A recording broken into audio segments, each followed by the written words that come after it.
What did you do today, Kate? Scam. Just flat out stealing Flat your out. money. No, I went because I have problems with my shoulders and my jaw. Too many bojos. No. I was Anyway, about to say, what's the connection between the jaw? That's how I pay my physio. Yeah. Anyway, my internet is struggle town. If I drop out at some point, I do apologize. It's okay. So I went to the physio and he fixed me. Well, he said, okay. There's You're fixed. massive, multifaceted. Okay, so I went to the physio, Dr. Ross, which he's not even a doctor, so he doesn't be called Dr. Ross, but I call him that. He is just a delight, and I love him so much. But he was fixing my shoulders, and firstly, quite challenging when I'm just in trackies and a sports top, and he just is rubbing me down and just keeps on whispering in my ear. We all know how I feel about whispering. Geez, that's tight. And I don't know. I don't know how to respond. And I don't, because it's probably best. Because I feel like, wouldn't you like to know? I don't know. Anyhow. So he fixed me. But I have to go back in a couple of weeks. It's just a mess. I'm a mess. And now it's just, it's grief. I've had a headache for 2 days, so I'll be writing a Yelp review. And we're going to share his contact details No, on our socials. So leave him alone. He's my dream. I love him so much.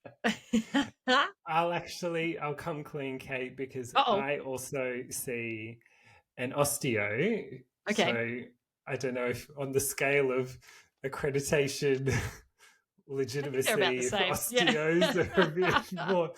They're not as low as a chiropractor, but they're anyway. No, I do not love a chiropractor. Physio is like the perfect combination. And anyway, onto your osteo.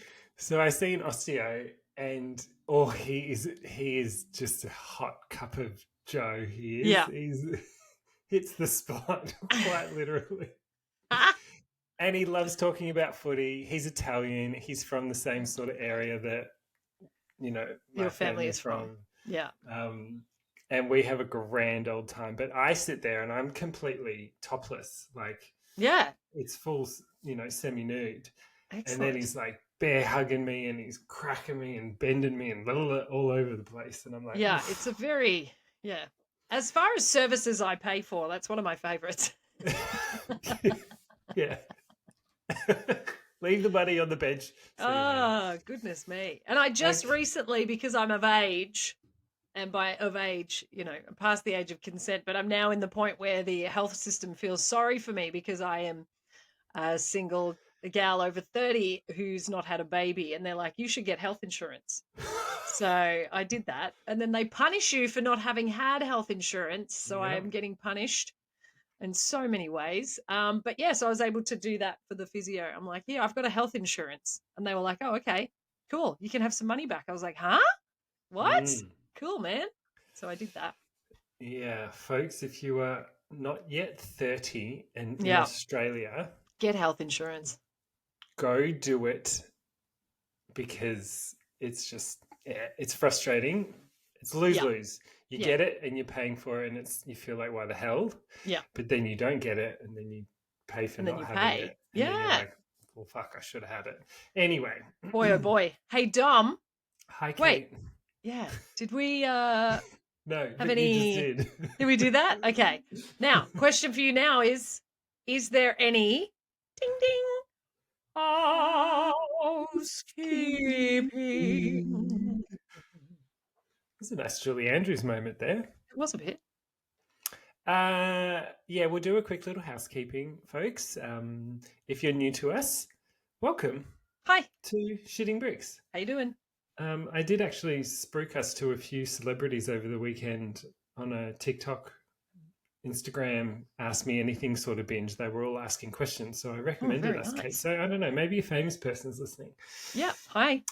But if they are, you should go check out our own socials because we're famous too. Yeah, It's exactly. shitten.bricks.podcast, and we're on TikTokies, Instagrams, Facebooks, YouTubes, It's a lot of fun. all that fun stuff. So go check us out. It's really cool. We are also part of the BooPod Network, which is a group of kick-ass podcasts. Yeah. We're not spooking any particular podcast this week, but go check us out. They're on all of our socials. And in October, we're doing a big Halloween special, which I can't tell you what it is yet, but it's exciting. And yeah we're getting ready for it. And I'm really doing it. We're doing it. Yeah. So shout out to all of our BooPod Network fans. Yeah. Hello. Hi. And Hi. also, each week, Kate and I do a bonus episode. So you should go sign up to our Patreon. It's only like $5 a month. It's really cheap. That's a coffee. It's an oat milk coffee. It is. Yeah. I mean, I wouldn't know. I don't drink coffee, but...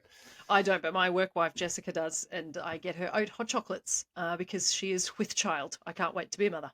And that would be over $5, I would imagine. It is. I went and shouted 3 coffees and it cost me $17.50 the other day. Yeah. Wow. I'm going to have to cancel my health insurance. Exactly. If you can go do that, cancel your health insurance and give us the money, become a Patreon. We're better for your health than health insurance. Yeah. I like it. Nice sting. Nice sting.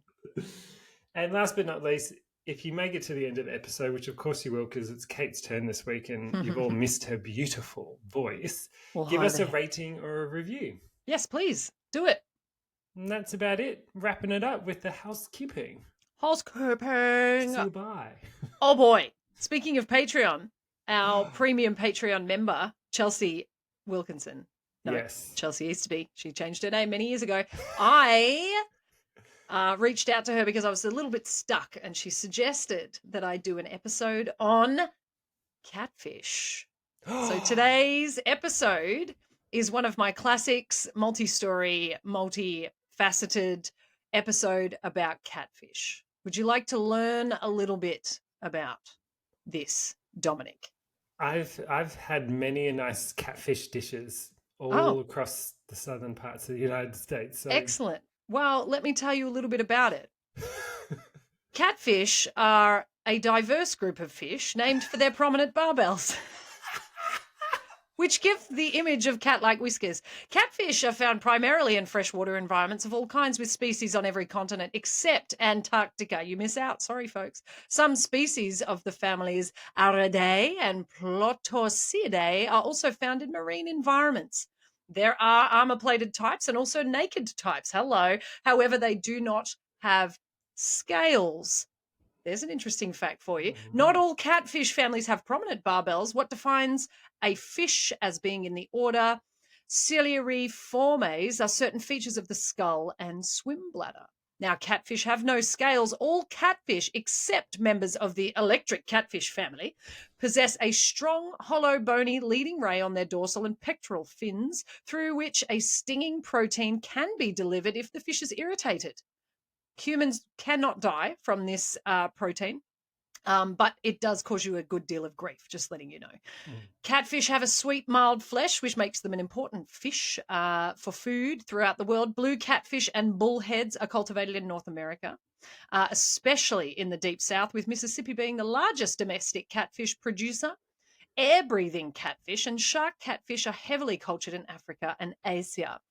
Catfish range in size and behavior from the heaviest catfish and the longest catfish, which is the Wells catfish of Eurasia. The Mekong catfish is one of the biggest.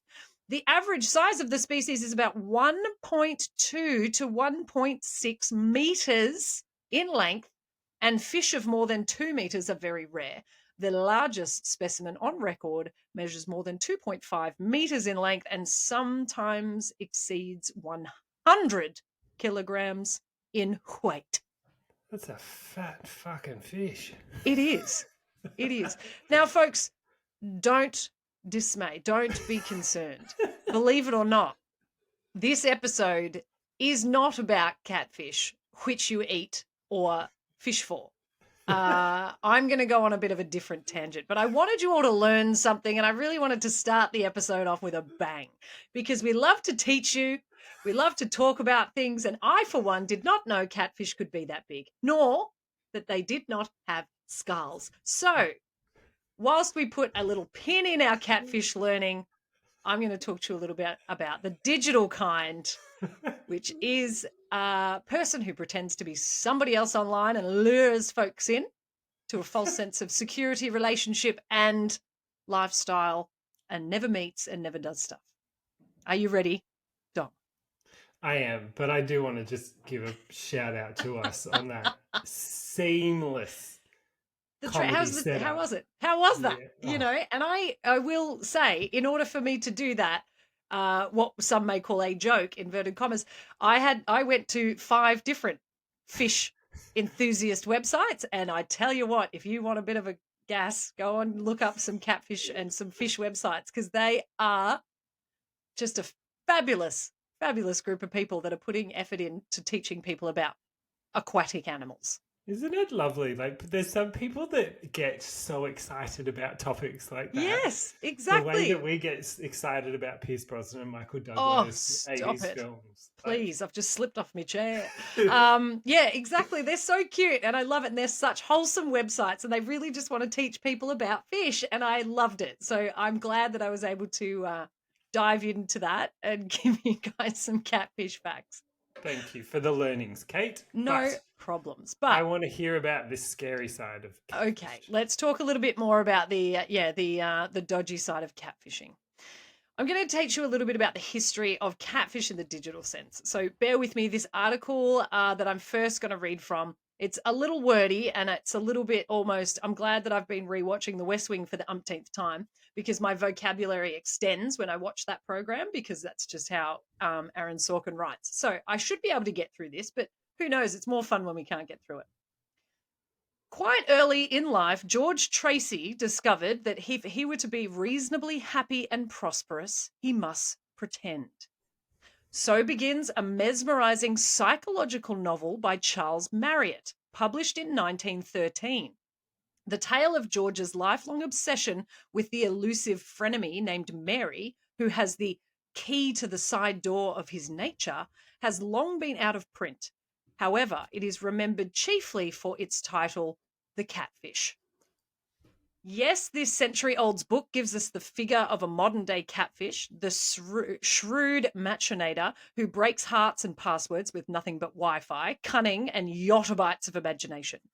Ooh. This conceit was reprised in the 2010 documentary by Ariel Schulman and Henry Joost called Catfish, which tells the story of a Michigan artist, Angela Wesselman, who used fake Facebook profiles and other online trickery to deceive Schulman's brother, Nev.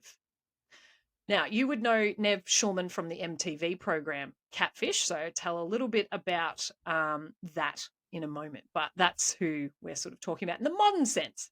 Yeah. Now, if you are a bit confused, that's allegedly where you should be. The numberless catfish who now course through social media, the ones who devastate lives with sophisticated online masquerades, exist to beguile and disturb. That's actually on my business card. That's what I exist to do. I love that word, beguile. Beguiling. You read that and it makes you feel a certain way. It does. You sort of imagine like a fairy wand, beguiling. I have been beguiled before, and it's quite fun. But then you sort of go, whoa, what just happened? I just lost 10 minutes of my life. Catfish, like the fictional Mary or the real-life Angela, are foxy and artistic. Also on my business card under beguiling and disturbing. Others are in it for the money or for the laughs. But in all catfishing cases, the happiness of the catfish requires your disequilibrium and your obsession with them. Disequilibrium. Okay. I think that I haven't even, I've read it over, but this is, I'm feeling good. I'm feeling my oats. You're smart. The contemporary catfish leverages everything from Hinge to Photoshop to WhatsApp, but the catfish dynamic long predates the internet and even Marriott's novel. In the 1660s, the dauntless Mary Carleton concocted letters and official certificates to steal hearts and monies from rich chumps, using a deck of beguiling identities from a principled virgin heiress to an orphaned German princess. So we're going way back. This is the the history. Around 1700, George Salmanazar, a fraudster, probably French, but posing as a Taiwanese adventurer, published a book describing his pretend homeland as a polygamist bacchanalia. Okay, I need to look that word up. Where men, naked except for gold and silver genital plates, I'm going, sacrificed children and ate their wives. Oh, maybe I'm not going. You turn. Go round. The dubious shtick won him admirers for his heroic escape from paganism to Christianity. One of his admirers paid his living expenses in the 1700s. Catfish, baby. Classic con artist activity here. Correct. Right? Shakespeare's characters, of course, can catfish as dexterously as any Finster phantom, and they gender bend and transhumanize their way through exquisite courtship chicanery. A bed trick, a favourite device of Shakespeare, happens when one person subs for another in the midst of a sexual act. Good on you, Shakespeare. Wow. Keeping it real. Yeah. In Marriott's novel, the catfish Mary is less a liar than an agitator. She meets George in childhood and nips at the edges of his life into late middle age. She gets him to question everything. He can't tell if he loves her or despises her. She also goads him to more engaged and ecstatic existence. In this way, she is akin to Nev Schulman's catfish Angela, who turned him from a defeated dropout to a man with a purpose. So let me tell you just a brief snapshot of Nev Schulman's catfish saga, if you're not already aware of it. Angela introduced Nev to an 8-year-old prodigy painter. So he was a photographer at the time. He was also working with his brother. A prodigy painter, a 19-year-old seductress, and a whole cast of supporting characters composed of MP3 fragments, online video, photographs, text messages, and nearly a dozen Facebook profiles. Schulman at 24 had his worldview blown open when he fell hard for the seductress, who in pictures looked a little like Jennifer Lawrence. Only when he and his brother's film crew, suspecting something was up, drove to Michigan's Upper Peninsula to doorstop Angela did the scales truly fall. Angela, who does not look like Jennifer Lawrence, was playing all of the characters. Nev was first annoyed, then impressed, then grateful. He told me, the person who wrote the article, that Angela is still the greatest catfish that he has ever encountered. Angela's husband, Vince, who likely came to the catfish allegory by the way of a popular Christian writer, Joel Osteen, puts his own spin on it.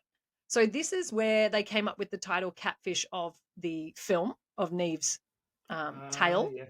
And the story, I mean, I kind of get it, but bear with me. This is what it is, and it's sort of a long tail that doesn't really, Anyway, so Vince, so this is Angela's husband. So Angela, the woman catfishing Nev.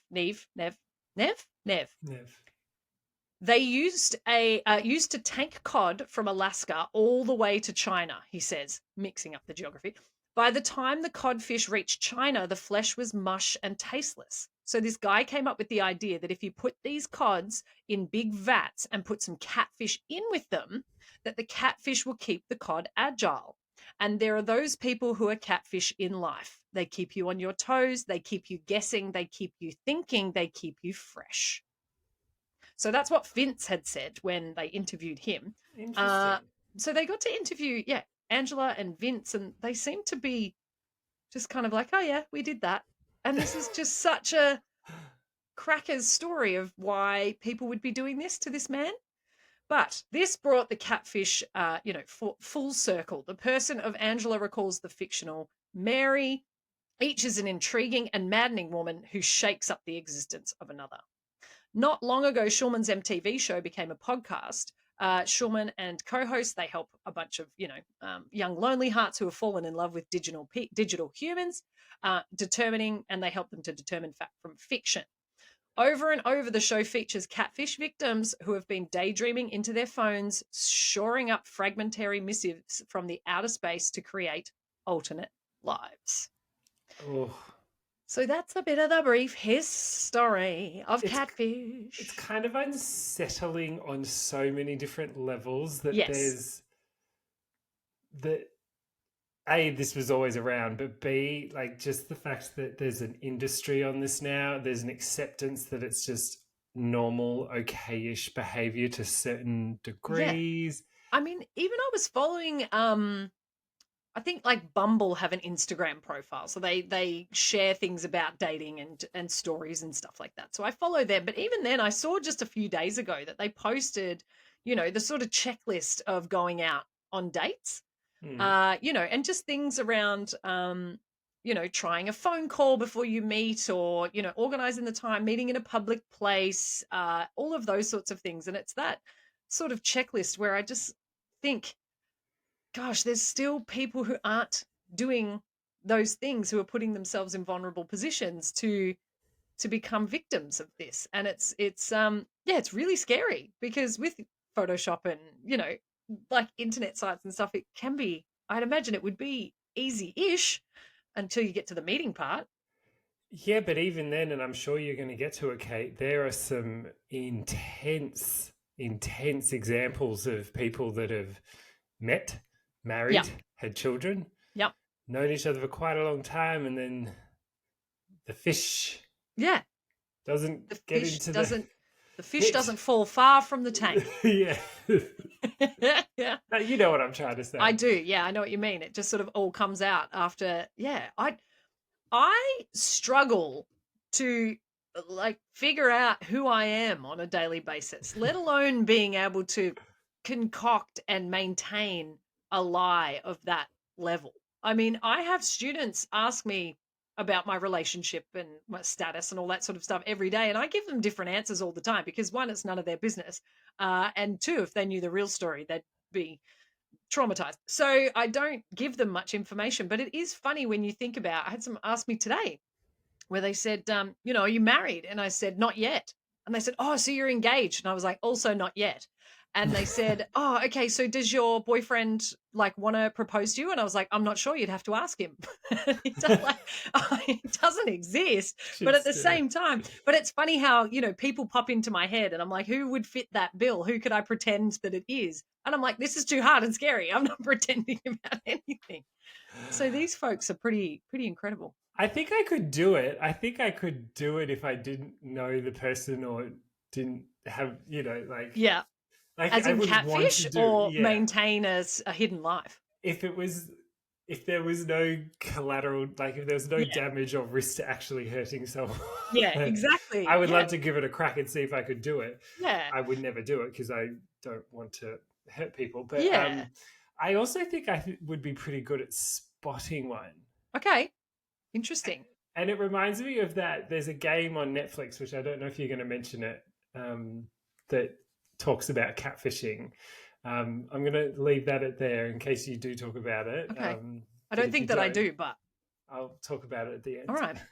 And I think overall, before I get into some of the little stories that I'm going to tell, so I'm going to tell a few little stories and then one of the more, well-publicized, well-known stories toward the end. But overall, some of them are really sad. And it's just, people that are trying to understand identity and be, a certain person or a certain way. And it's just, it's really unfortunate for the collateral that can occur. But I'm going to start off with, it's a bit sad, but it's actually really sweet. Okay. I'll get into it. All right, here's a few stories. So I went ahead and I had to look up a few stories. So these are real life stories from people who have been published to a website. Names are all changed and all that sort of stuff, but I put together a bit of a compilation. So here we go. The first story is from a gentleman by the name of Noah, not real name, but Noah, 39. He says, this happened nearly 20 years ago, right around the time that OkCupid was first becoming a thing. I was 24 and it was my first time actually going on a date from OkCupid. I was pretty active and artistic and had put that into my profile: fire dancing, theater, circus arts, rock climbing, going to Burning Man, that kind of thing. And I found my date there. She said that she was 23 and into most of the things that I was into, which seemed pretty awesome. So I agreed to meet her at the local ice cream store. I got there and the woman that walked in was at least as old as my mother. I'm guessing that she had to be north of 50. She was out of shape as well and couldn't possibly be doing the activities that she described. but I chatted with her anyway, just mostly out of curiosity. It turned out that she had worked at the DMV, so the Department of Motor Vehicles, like the, Vic Roads here, for the last 30 years or so, and all that stuff in her profile were things that she wanted to have done but never actually did. Oh, oh, oh, oh. And it gets so much sweeter. I love Noah. I ended up going for a walk with her and talking, but that was it. It was obvious that we weren't going to keep dating. I was a bit too confrontation averse, so I just asked her about who she was, but I never brought it up directly. I figured that she was lonely. She sort of talked about who she really was, though she dropped the act right away. We didn't bring up the fake profile at all. I just tried to figure out who she was as the real person, which was just a lonely old DMV worker lady. Okay, middle-aged, but middle-aged, yeah. Let's be Come on, Noah. Let's just calm it down. I mean, she's old now because that was 20 years ago. Exactly right. I think it's safe to say 70 is on the older scale, but Noah, it's props to you, I Sunny, know. Yeah. just to go out. I know. Yeah. So sweet. All right, the next is from Daryl. Dazza. Last year, I matched with this girl on Bumble. We hit it off quite well and everything seemed fine, so I suggested meeting for a meal. That's when things started getting weird. After I asked her out, she would go on about how she had friends that would treat her to exorbitant meals. To me, it was like weird flex, but okay. And I was kind of a simp. Now, Dom, tell me what a simp is. Simple-minded, simple... A simp is like, and I'm going to have to look up the actual Urban Dictionary. Hang on. Urban Dictionary is actually saved in my... like meat and potatoes? Simp is, let me chuck it in because I want to get the right. I should have written this down before. No, not sumo. Goodness gracious, don't. Urban Dictionary is one of the greatest things alive, by the way. Quite literally the greatest website ever. So a simp is a person who does way too much for a person that they like. So just goes out of their way to impress them or buy them stuff or when they're not necessarily that into them. So this fellow is a bit of a simp. Now, she was hot in her photos and I was feeling chemistry between us over text. She'd also suggested expensive places for me and our meal and even mentioned omakase, a chef-curated Japanese meal that's typically pricey, a few times, but I just brushed it off. We decided on a sushi place in town. She was an hour late and kept warning me about how she might look different. I didn't think too much about it, but when she finally arrived, I wanted to bail hard. I genuinely didn't recognize her. It's not that she looked bad in real life, but her photos were not an honest representation of how she looked. When we arrived at the sushi restaurant, she started ordering expensive sashimi cuts and drinks while not really engaging in the conversation at all. And that's when I realized what was happening. After the meal, she looked to be in a rush to go somewhere, and I just decided to leave as well. She stopped replying to my text after a few days, and I figured she was ghosting me. The meal cost me over $170.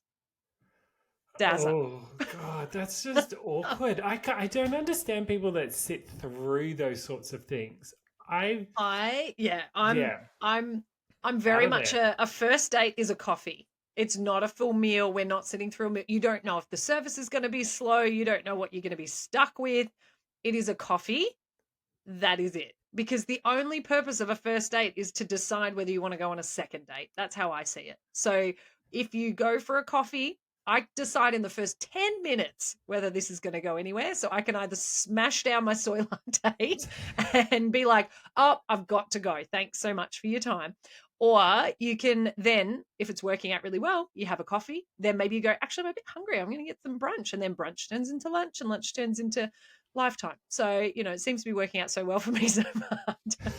Don't listen to my dating advice. No, but just because that doesn't mean that you're with someone, Kate, it can mean the opposite. You're not wasting your time with someone. Exactly. Like, I have gone to hookups before and I've opened the door and then I've shut the door and just walked.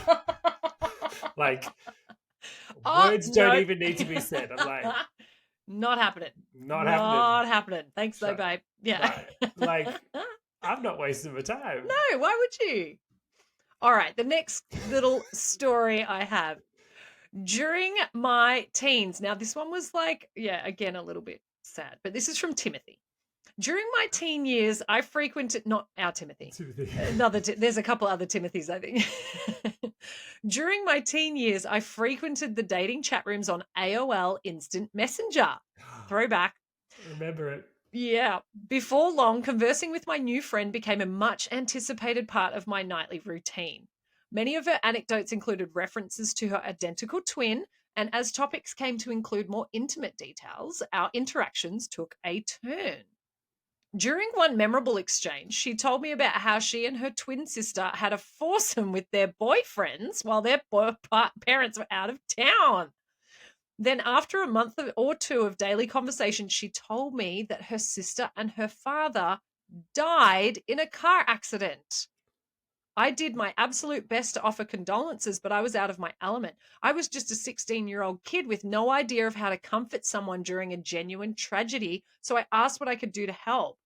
The girl told me that I should distract her by sending graphic pictures of myself.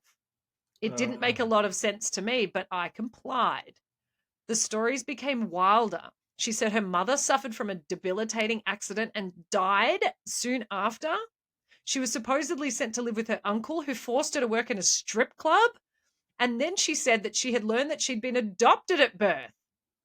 Throughout it all, I offered whatever reassurance I could muster, even as my long-suppressed suspicion began to assert itself.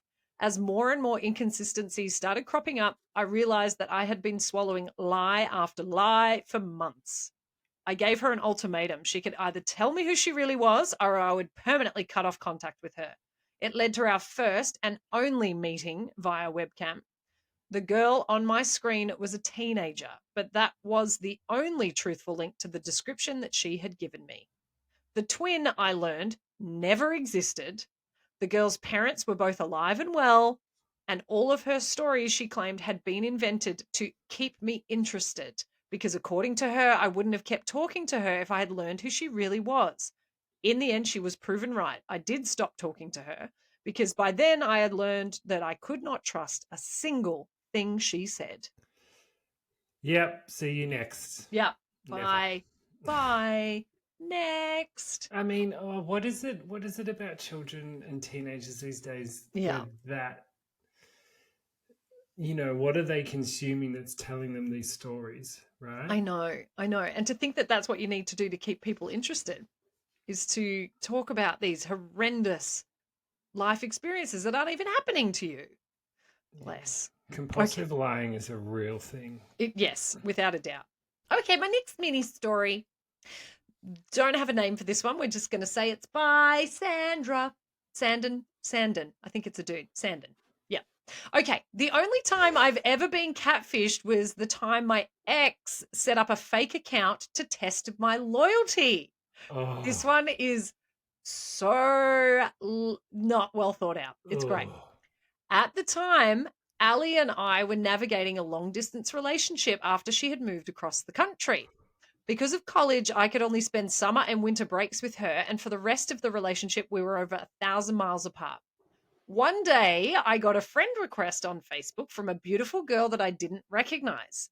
Right away, I knew it was bullshit. We had no mutual friends, and she was far too attractive to decide that I should become her first Facebook friend. And then I noticed the name, Ela. I might not have noticed that her name was my girlfriend's name backwards, but she had also given this fake account her backwards last name. I declined the request and messaged her real account, "Nice try, Ela," to which she responded, "How the fuck did you know?" I took a second look at the profile and a pattern emerged. Ela had dark hair, listened to books in her interests, and was a college graduate. It became clear to me that Ali had molded Ela to be exactly what she feared I would prefer over her. Really, it was quite sad, and I think that's part of the reason I put up with her trust issues. I thought past trauma was the root of it all. You got to be a bit cleverino than that, don't you? First and last name? Come on. I'm just not a fan of the whole testing. Mm-mm. The whole, give me your phone, let me look. Good God. No.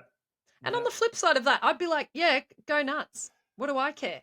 But then it would be a whole thing of if they read stuff and they were just like, who's this person? I'm like, I don't know. It's some fucking, I don't know. Or heaps of people. It's a hard, like, it's a hard deal breaker for me. Yeah. If you even ask. Yeah. It's like, what do you want? And then I have nothing to hide. I would leave my phone out, and if someone called or text, I'd be more than happy to tell you who it is. But at the same time, like, I don't know. Yeah. Yeah, you got to trust. You got to trust. Same as thing for me. I'd be like, I don't care. Talk to whoever you want. Do whatever you like. See you when I see you. And be better. If you're going to try, be much better than that. Yeah, better. Okay, this next one. This is a super throwback, Dom, and I want to ask you about this as I get into it. Okay, this next one starts off with, from middle school to early high school, I was super into Neopets. Oh my God, here we go. Did you have a Neopet? I sure did. Heck yes.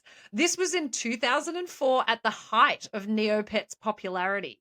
If you've not played Neopets, you haven't lived. It was so good. Now, there were forums that had all these subsections of the site, and one of these forums was dedicated to online role-playing, which is that your Neo? Are you playing Neopets currently? No, that was just okay. To the groups. So understood. I thought that was some sort of Neopets app. Is there a Neopets app? Imagine if there was. Like, how cool would it be? They're so cute. Oh my God. Anyway, I love the Neopets. Okay. No, not at all. All right, so one of these forums was dedicated to online role-playing, which is kind of like collaborative story writing where each person has control of a character. It's basically just playing pretend, but writing everything out that's happening. Okay. Through this, I eventually became part of a small friend group. We'd do our role-playing on Neopets and chat with each other outside of the site through instant messaging. There was Jenny, her brother Mark, and another girl, Rachel, who Mark was dating. In pictures we exchanged with one another, Mark was your classic pale emo boy with the side-swept bangs, which 13-year-old me was totally into. Not long after Mark and Rachel broke up, Mark started talking to me more and more, and we soon started dating, which the group was supportive of, especially Jenny. Jenny is Mark's brother. This was before video chatting was really a thing, so all our communication was over text. Christmas came and my mum helped me to send an assortment of gifts off to Mark. He had promised to send me something too, but right around then he essentially disappeared. My very first ghosting. A week after that, I got a long message from Jenny where she confessed that there was no Mark. It turned out that Jenny was a closeted lesbian and Mark was how she was exploring flirting with girls. See, I can't be mad. No, I know. On the lesbian side. Yeah. Sorry, I took the oath. Kate, there is actually a Neopets app. Neopets Island Builders. Oh my God, I want to see that. There's an app and there's a website and everything, so it's still going. Okay. Hasn't got the greatest reviews, only 100,000 downloads, but okay. Anyway. It's there. You can get on it. Okay, so those are a couple of my little reasonably harmless catfishing stories. I wanted now just take a little trip down a dark alleyway, if you'd like to join me, Dom. Ooh, I've been down a dark alley. It is of no concern to you. Let me then tell you about Marissa Williams. This is probably, one of the kookier ones, and I loved it. Marissa Williams, she lived with her aunt in Foster's, Alabama, since April 2014. Now, their relationship, so Marissa and her aunt had a strained relationship because Marissa's habits on because of the habits on social media. She allegedly would invite strangers that she befriended on sites like Facebook over to her house. So her aunt was like, Marissa, stop it. Don't stop inviting these strangers over. You weirdo, cut it out. Yeah. When her aunt asked Marissa to stop inviting men she met online to her house, and she didn't let her go to parties with strangers, the 19-year-old Marissa blocked her aunt on Facebook, prohibiting the woman from seeing what her niece was doing on there. According to a deposition, Of course it got to that point. Marissa's aunt decided to create a Facebook profile for a fictional man that she named Trey Top Dog Ellis so that she could add Marissa as a friend and chat with her. The woman hoped for a rare glimpse into her niece's online activity and for an opportunity to teach Marissa about the dangers of interacting with strangers online. I don't mind where the aunt was going to a degree, but Top Dog's out to play. Cheers, little Top Dog. The experiment soured quickly. According to court documents, Marissa began unknowingly talking to her aunt, posing as Top Dog, in late May. And on the first day that they interacted online, Marissa gave the fictional boy her phone number and home address and asked him to come over and get drunk with her. On the first day that she added Top Dog. Marissa then offered to have sex with him if he paid her $50 cell phone bill. Marissa needs to be taught a goddamn lesson. She is out of control. She's a tow ticket bloody waiting to happen. It's not a good sign. Okay, so she's asked for Top Dog to pay a $50 cell phone bill. Now, Marissa allegedly, so days later, Marissa allegedly told the man she knew as Top Dog that her family made her angry and that she wanted to get out of Alabama. She then asked Top Dog, who she'd never met, to come and kidnap her and take her away from her family. According to the deposition, Williams told Top Dog to shoot and kill her aunt if she tried to stop him. Her plans reportedly got increasingly intricate and sinister as time passed. According to the court files, she told the fictional man how to get into her aunt's bedroom so that he could kill her and the woman's fiancé first. Then she asked him to shoot her cousin and the family dog on the way out. Marissa allegedly planned to pack her things in his car whilst Top Dog murdered her family. Now, when she read out what Marissa was asking the fictional boy to do, the aunt called the Tuscaloosa County Sheriff's Office and asked for help. According to the deposition, deputies arrived and interviewed Marissa, who admitted to the plot but apologized, saying that she didn't really mean for anyone to be killed. She was arrested, taken to the county jail, and she was charged with solicitation of murder. Good. Fucking hell. What a crackerjack. I mean, I don't want to even unpack that one. Right? I don't care what kind of upbringing you've had. No. I'm hoping and assuming this aunt was doing her darndest to take care of her niece. But still, imagine reading that your niece wants to kill you. To go out with Top Dog, who she doesn't even know, and only met on the first day, wants him to come over and get drunk and pay $50 for a cell phone bill and have a root. Unreal.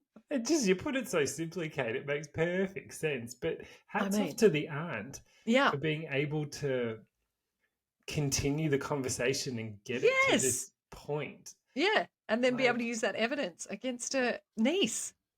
Ooh. That's a very, very awkward Thanksgiving. That is a very awkward Thanksgiving. Okay, Dom, we've reached a crossroads. And by crossroads, I mean an intersection. I mean a place where you need to choose a path. Yeah, a Y junction. We've reached a Y junction. Okay. I've got a question for you. I've got 2 stories left. I would like you to pick which one you would like to hear on our episode, and the other story will be shared to our Patreon listeners. Love it. So let me give you a little snapshot. We have an Australian story, which I could share. That is probably the story of one of the bigger catfishes, probably one of the biggest scandals here in Australia regarding catfishing. Mm.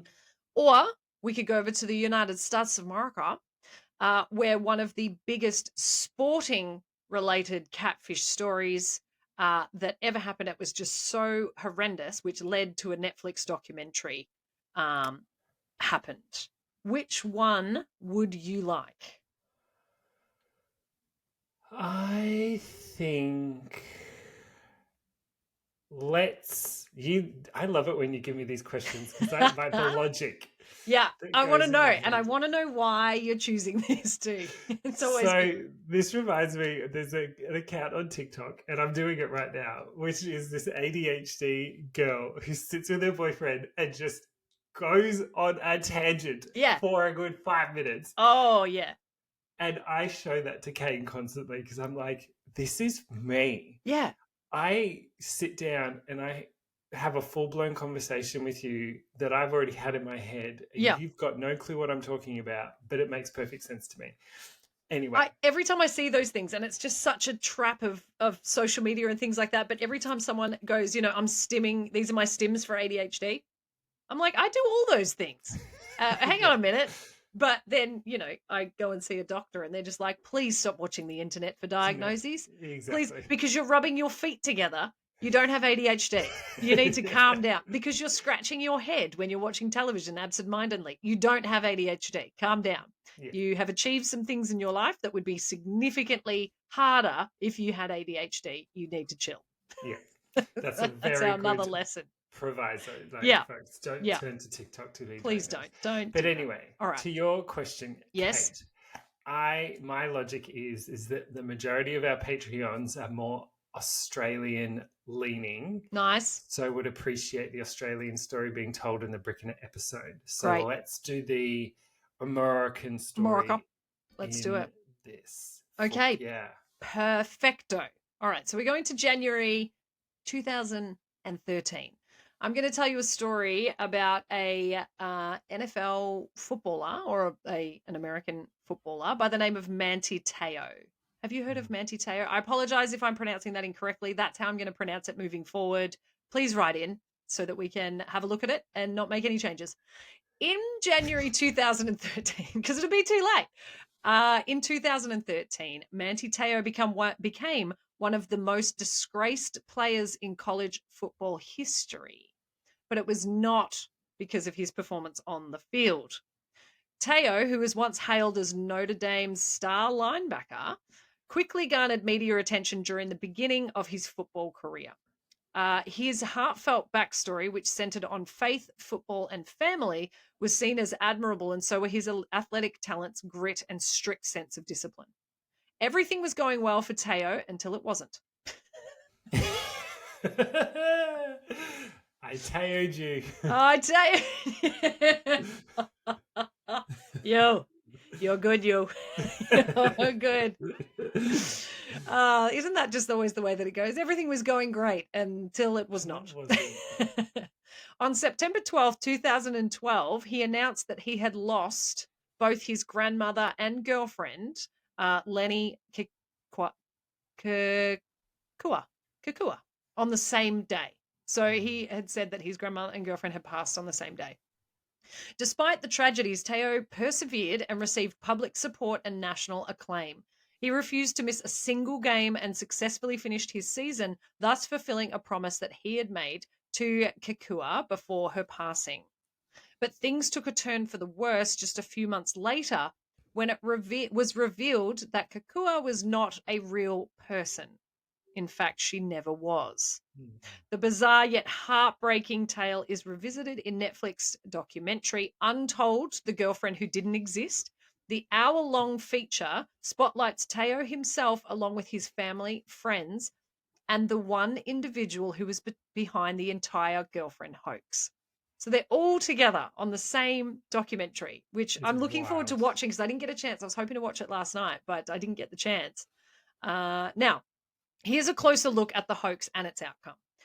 Here's how the relationship started. Now, Lenny Kekua, I'm not pronouncing that correctly, I'm sorry, was a fake persona created by Naya, again, I'm going to pronounce the surname incorrectly, who at the time didn't realize that she was a transgender woman. And she had gotten in contact with Te'o's cousin, Shiloah, using the same alias. Additionally, the pictures that were used for Kekua's Facebook profile were of Diane O'Meara, a former high school classmate of Naya.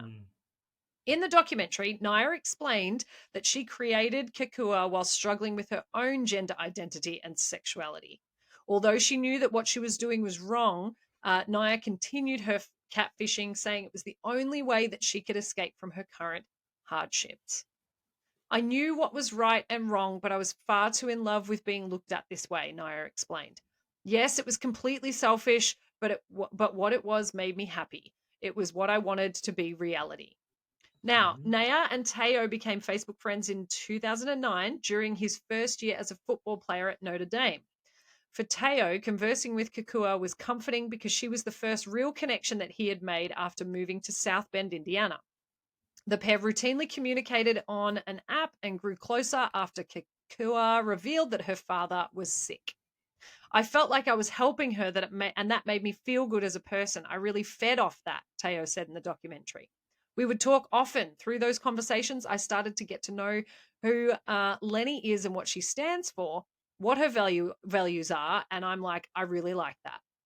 Although Teo and Kekua never saw each other in person or other video calls, because Naya did everything she could do to keep her own identity a secret, the pair developed a strong bond that was influential in his career.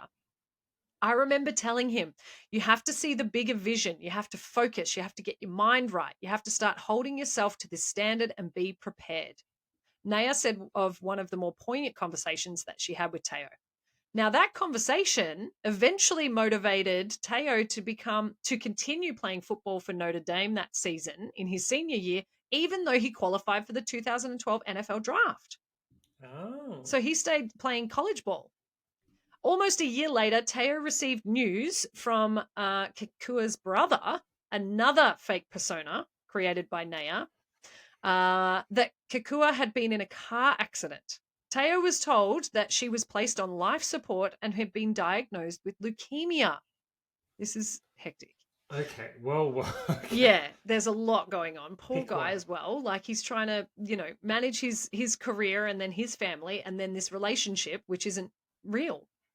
Now, Naya said that the elaborate scheme was an attempt to halt the pair's relationship and prevent it from progressing any further. Yeah. Although the problem was Teo actually grew more emotionally invested in Kekua, oftentimes staying on the phone with her for hours and hours and hours. Now, a few of his family and friends became skeptical of the relationship. One of his close friends, Robbie Toma, recalled that he had found no records when he tried to look up Kekua's accident. So that's the thing too. Like if you say that you're going to hospital, if you've been in an accident or like something serious has happened and you're aware of the location, you can call hospitals, you can have a look it up on the news, you can contact police. Like if you're really wanting to know, you can find out information. So I think the bigger the lie, the more opportunity for you to be found out. That's why you just got to keep your lies little, like I do every day. On September 12th, 2012, Teo received news that his grandmother had died at the age of 72 and later received news that Kekua had also passed away. I just broke, Teo said, reflecting on that moment. I walked out of the locker room and I remember everything kind of came crashing down at that time. He later disclosed the news to media outlets after a game against Michigan State and commended the support that he had received from both his family and so-called girlfriend's family. Following Kekua's death, Teo continued to stay in touch with Kekua's family, who were also entirely fabricated by Naya. However, his own suspicions grew when he learned that Kekua was not dead during a December 2012 phone call. My uncle immediately said, I think you're getting catfished, Teo recalled. And that was the first time that somebody ever brought up the term catfish. I didn't even know what catfishing was. Even when he explained what it was, I still couldn't understand what that even entailed. The girlfriend hoax was publicly exposed in January 2013 after Deadspin reporters Timothy Burke and Jack Dickey is right, published the story. Manti Te'o's dead girlfriend, the most heartbreaking and inspirational story of the college football season, is a hoax. That was the title of the story. Now, in the report, Burke and Dickey is right, claimed that Kekua is not a real person and revealed Naya as the catfisher in question. So they published this. They just went ahead and did it. Now, Naya came forward almost a month later and revealed herself as the ringleader of the entire hoax. As for Teo, he became a laughingstock online as people made fun of him for falling victim to a lone catfisher. Others accuse him of organizing the hoax as an attempt to bring more attention on himself and his career. Yes, yeah. Now, one of the things I found fascinating about this story is in the documentary, he has 100% completely forgiven Naya for everything. He is like supportive, and it's amazing. And He's I'm amazing. I'm really looking forward to watching the documentary. As I said, I didn't get around to it last night, but I really want to watch it because he just sounds like the most wholesome human being who didn't deserve that, but then to come around and forgive and to, open up his heart to, he's now happily in a relationship and kicking goals and things, which is great. But yeah. It's totally worth a watch, Kate. Okay. Yeah. So that's the story, the brief, the abridged story of Teo. My goodness, you've told me of some catfish stories that I'd never heard of. Oh, good. I'm glad. Yeah, I was curious which ones you were going to go. Yeah, I just found a few, and I like those sort of real life stories, even though they weren't as sort of scary or anything like that. I just found it brings a bit more of a human element to it. But Dom, before we head off to Patreon land to record our little Aussie story, I want you to answer this for me, and I've got the answer. Who do you believe is the biggest catfish? I don't know who the biggest one is. I think there's a few. There's that Dear John, or there's a podcast about him. Or there's the Tinder swindler. Yeah, Tinder swindler. Which I'd never heard of. Yeah. A few of the BooPod Network podcasts have done stories on it. Yeah. I've watched the special now, and I'm like, fucking hell. And I don't want to ruin it if people don't know about it, but it is just shocking, I think. Well, these are admirable suggestions, but I actually have the answer as to who is the biggest catfish. Oh, there's the Don't Fuck With Cats one as well. Yeah, that is true. That's true. Yeah, that's also an admirable. It's also, what do you call it? What's like the good suggestion, like what's the word? What's the phrase I'm looking for? Yeah, it's a fair suck of the sav. It's like a contender, something. I'll think of it. But I have the answer as to who the biggest catfish is. So before we leave you, the biggest catfish is the Mekong giant catfish. It's an official freshwater heavyweight champion of the world. According to the Guinness Book of Records, a 9-foot-long individual caught in northern Thailand in 2005 weighed an astounding 646 pounds, making it the largest exclusively freshwater fish ever recorded. The Mekong giant catfish. Welcome to the podcast. Hello. Join us in the foyer. We have got a tank out there. Lizzie's been building it all week. Welcome. Jump him in there. Just pop him in. Don't drop him. He hasn't got any scales. Put him in. Okay. No. Oh, God. He's flopping around out there on the bloody porch. That'll feed him for a while, though. Surely. Yeah. Get into it, Lizzie. Help yourself, doll. There is your answer to the biggest catfish, the Mekong. I was genuinely like, where is there a bigger one that I don't know? But yes, there is, because I mean actual catfish, because I wanted to bookend this ridiculous episode with more fish facts. That is fantastic. But Kate, I did want to quickly just mention the Netflix show The Circle. Yes. Have you ever seen it? I love that show. I mean, I fast forward a lot, but I do enjoy it. Yeah. It is no joke, possibly now my favourite reality show. So good. You and I would be so good on it. I think we'd be great. But it's all about catfishing to win a competition, or pretty much. Either catfishing or not catfishing. And I think it is. I genuinely think it's a genius concept, and I reckon you could do a real life, an in-person version of it. But anyway, Agreed. Go check it out. Do it. There you are, folks. There's some catfish stories, some catfish facts, all related to aquatic species and to digital dickheads. You're welcome. We'll see you next week, folks. Love you.